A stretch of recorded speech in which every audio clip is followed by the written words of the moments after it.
Welcome back to another episode of Cappuccino Chat. This time, it's a whole new year, but we got the same old threats.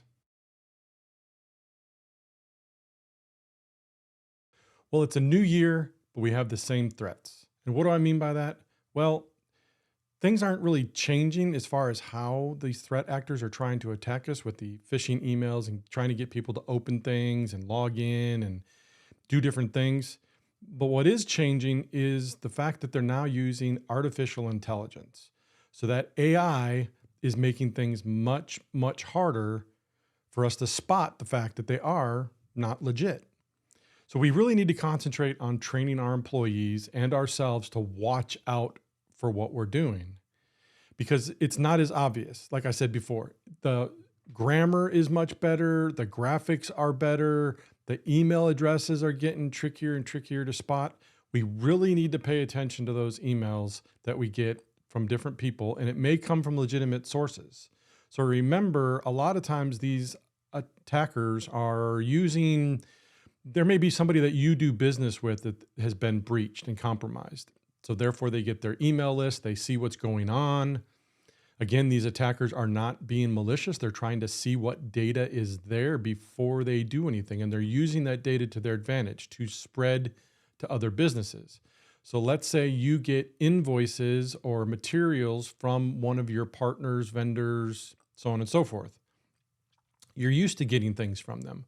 What they'll do is copy their signature line. If they've got some graphics down there, nice signature, they'll copy all those different things.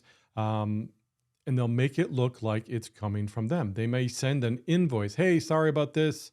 We missed invoiced you last month. Here's the corrected invoice. Can you please remit payments as soon as possible? You're used to getting invoices. So someone might go ahead and click on and open up that invoice. At that point, depending upon what's being done, your machine at that point could be compromised. That's how fast it can happen.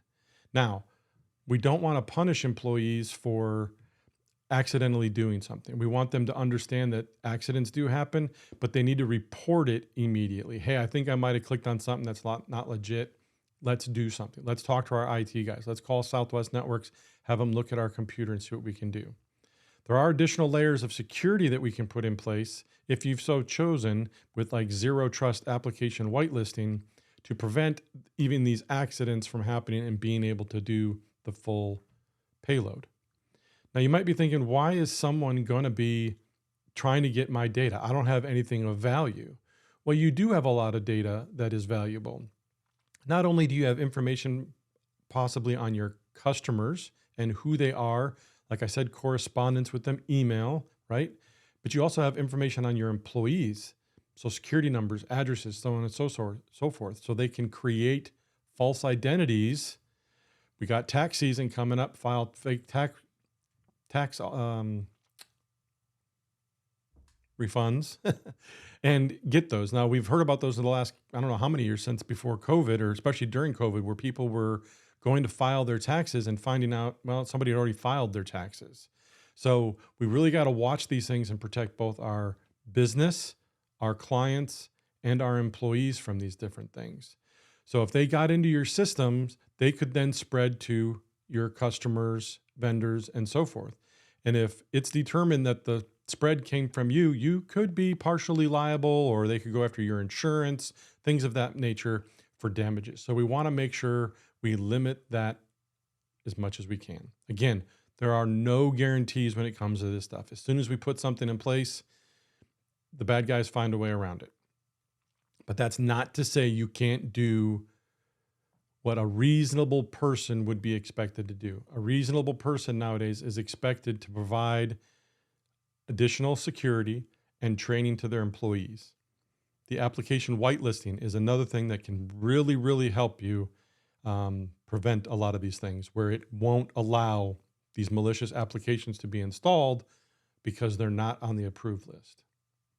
But the most important thing is training our employees. If you don't have a formal training solution in place for your employees and yourself, please reach out to us at 760-770-5200 and ask about our cyber awareness training program. Thank you.